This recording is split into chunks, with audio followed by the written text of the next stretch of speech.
Welcome back to Connect MKE. I'm your host, Kristin Brey. Whether you live in a city, suburb, or small rural town, first responders play a critical role in everyone's health and safety. Whether it's firefighters, EMTs, or police officers, these are the people who are the first to respond when there's an accident or an emergency. And while they often get primetime TV shows dramatizing their jobs, they aren't always recognized as the real-life heroes that they are. Which is why our guest today spends 1 week every year highlighting first responders' service and sacrifice on his show. Steve Scaffidi, former mayor of Oak Creek and current radio talk show host at WTMJ, joins us today to talk about his salute to service. Thanks for coming. Yeah, welcome. Thanks for having me on. I thought you said welcome because you're used to me being on your show. Yeah, I'm used to be leading the show. Yeah, that's right. So Steve's also my colleague and coworker over at WTMJ. I'm on the hour before he starts at 9 a.m. We always lead into that hour with a nice frank conversation in our cubicles. Yep, I show up, even though I'm on air first, he's there before me. You warm me up. I just told somebody this story the other day. You get my voice going. You get me animated. See, we often disagree. Adding value. Exactly. As much as I can add value. But I was excited because obviously we've spent even before I was a regular on WTMJ, I was on your show for over a year on Wednesdays where we would talk about the topics of the day. So I know that you are easy to talk to, but it worked out very well for this week to bring you on because of this incredible program that you do every year called Salute to Service, which is? This is a week that I look forward to every year. So, I mean, my history, as you mentioned, I was Oak Creek mayor, so we had a mass shooting. So I got to know the public safety side pretty well and the stories of these people. And my incredible friend Brian Murphy, who was shot more than a dozen times, probably shouldn't have survived that shooting, has gone on to lead an incredible life as a mentor to other law officers and public safety professionals across the country. So I appreciate the work that they did then, and I appreciate the work they do now. And one of the things I've noticed over the last few years is just the kind of the breakdown of appreciation, trust, respect, some of those words that we always associated with public safety folks, you know, the officer on the beats, having those conversations. Well, because of all the storylines that we've talked about, the George Floyds and all the stories that have been taking place around the country, I thought it was a good time to reestablish that connection. So what I do is I bring people on the show for a week. Each day we highlight a story. And they're submitted by our listeners. So, for example, next we're going to be talking to somebody who saved a life while he was volunteering on the Honor Flight program. He's their medical director. His name is Ted O'Reilly. And they're on their way to the airport. There's a car accident. Ted, being Ted, stops the buses, runs out, saves somebody's life on the side of the road. That's just one story. I had one today, this afternoon, right after the show. We all are familiar with the Waukesha Parade tragedy. So one of the nominations was submitted by a woman, and her name is Betty. She was a dancing granny. She was hit by the assailant in that tragedy, and she wanted to nominate the first responder that saved her life, who was a guy who just happened to be eating at a restaurant in Waukesha. Oh, he wasn't even... No, wasn't really watching the parade, you know, sort of watching it, but inside a restaurant, runs out, saves her life. Wasn't on duty. No.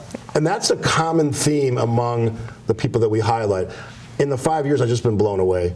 Sometimes we just focus on the people. Sometimes it's the stories, and this year we're kind of doing a mix of both. Sometimes it's just great stories of a connection between an individual who's saved or an act of heroism and the person who carried that out. And that's always been the goal. I absolutely love doing it, and it's one of the cool things about being on the radio. Of getting to be able to give that platform to people who don't necessarily always get recognized. Yeah, and they're so humble. I mean, to a person. They don't like to talk about themselves. So when for example, this afternoon, you almost have to drag it out of them to get them to talk about their story. And they're always very quiet at the beginning. And then once they warm up, they really share something that's interesting. And there's a lot of tough jobs in the world. That's got to be one of the tougher ones. First responders, whether it's healthcare, police, fire, EMT, dispatch, whatever it is. Dispatchers, I had one last year, saved someone's life over the phone. That's a remarkable story and one that deserves to be told. Absolutely. And so this all started because, did you come into WTMJ knowing this is something that you wanted to do because of your experience as a mayor? Yeah, when I was going through the interview process, everyone at WTMJ, all the hosts have some pet project that they do. So this was one of the ones I wanted to do. So we weren't sure what it was going to be, and every year it's been tweaked a little bit, but it's a partnership between Waterstone Bank and WTMJ and other sponsors as well. And the goal is just to educate and to inform people about the great work that people do that you sometimes never hear about. Some of them are publicized. Obviously, the TV stations do a good job of covering that stuff, but some aren't. And frankly, I'm always amazed and overwhelmed by the stories when they tell them. And the story about the parade tragedy, I interviewed them separately, one after another, and they both were very emotional. Betty calls the officer her angel. It's just absolutely incredible. And they were tearing up, and I was tearing up just listening to these two separately. And we're going to combine them, and the next Tuesday or Thursday, we're going to bring them in studio and reunite them live on the air. Have they not seen each other since? No, well, they saw each other briefly once. They had dinner once, and that was like 4 weeks after the accident. But this will be the first time since then. So. Do you know any of the other stories that you can preview for next week? Yeah, the other ones aren't as dramatic as that, but the people are amazing. There's one about a police officer, I believe he's Milwaukee Police Department, who interrupted a robbery in progress and got shot in the abdomen twice. And I'm interviewing him tomorrow after the show. That's an amazing sacrifice that somebody makes, because he put himself in danger to help other people.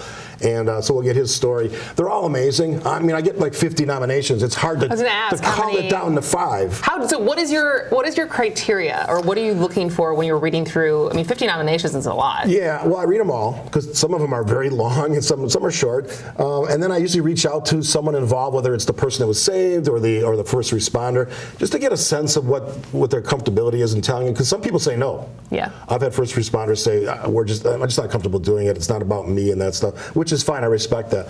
But you have to kind of figure that part out. And then once you've narrowed it down to about a dozen or so, the good ones, they're all good, but the great ones stand out. And then I try to focus on, all right, how are we going to tell this story? It's one of the most interesting parts of being on the radio, is to find something unique and different about stories that happen every day in this country, that people are saved every day, but to find a way to tell that story from the perspective of the people, the person that nominated them, and me. And we kind of weave that all together. It's just a blast to do it, and I always look forward to it.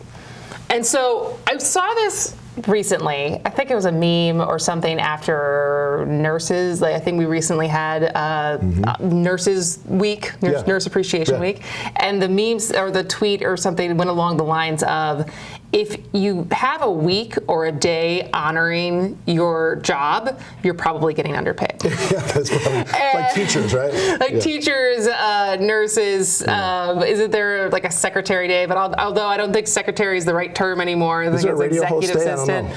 I don't know. I think you probably get enough money. So that's overpaid. My wife would tell you I get enough love as it is. So for the people that you've talked to, both as a mayor and the people that you've interviewed for this, for the Salute Your Service week, do you find, not that they shouldn't get paid more, but do you find that there is a different intrinsic motivation that the people who choose to do these jobs are just cut from a different kind of cloth? Yes, because more often than not, the stories are when they're not even working. Yeah.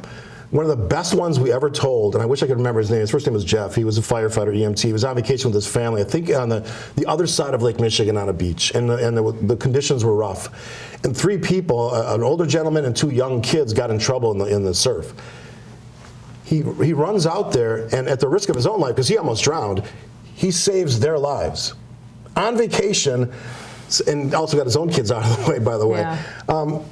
Someone who's not working, he's on vacation and does something like that, and it's just an amazing thing to tell those stories. Yeah, and so, because you started with feeling like there is a growing disconnect between the average citizen and their appreciation or feelings about first responders. I think largely if that's the police. I feel like there's less animosity or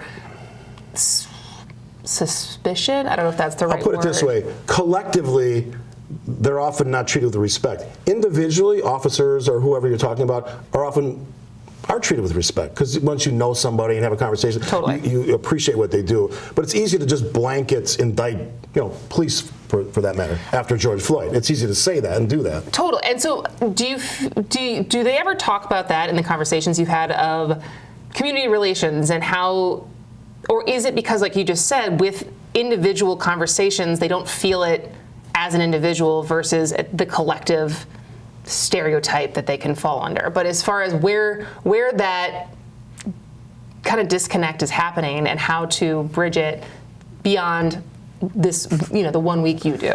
They're generally not that introspective. They look at big things, and they look at doing a job they love. They're very rarely, at least in the 5 years I've done it, and I probably talked to, if we have 50 nominations a year, that's a lot of people. They don't moan about how they're treated.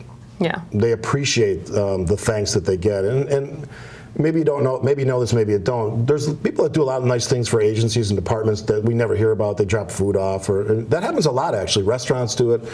So it's not like they aren't appreciated. It's just there's this general sense that I get that they are somehow looked upon as, in some cases, not doing the right thing, when I think that actually they are. There's always going to be bad actors, people that don't do the right thing. It's not unique to first responders. They understand that, and they live in that reality, and they understand, especially if we're talking about police officers, how hard that job is now. We just had a weekend of violence in Milwaukee, and to go through that and still want to show up to do your job on a Monday, that's not easy, but yet they just do it, and that's why I respect them. Absolutely. And so, because I find it fascinating, the difference between the EMT, firefighter, police officer, all wildly important jobs, all dangerous jobs in one way or another, and the motivation behind what type of person chooses to do which job. And so if you notice a different kind of characteristics of like a firefighter versus a police officer? Yeah, police officers more cowboy types, I would think. I don't know what the firefighter version of that would be. They are different. Okay. And they like to go back and forth between the two groups and take shots at each other, but ultimately they do very similar things, and they often coexist in at a scene, right? Police and fire show up at almost every accident or any state of emergency. So there is that healthy, disagreement. Yeah, rivalry. Yeah. I remember scenes from the show Dennis Leary's Rescue Me when it was like the hockey annual year. But all right, well, we have to wrap up. We're out of time. But that went fast. That goes fast, especially with you and I. We know how to talk. But thank you so much for coming. Steve Scaffidi is the former mayor of Oak Creek and current radio host at 620 WTMJ. You can hear him from 9 a.m. to 12 p.m. every weekday, or download his show daily anywhere you get podcasts. That is going to do it for today's show. I'm your host, Kristin Brey. Thank you so much for watching, and I do hope you'll join us again next week as we discuss the issues and introduce you to the people who are making a difference in the city where they live, work, and play. Have a great day.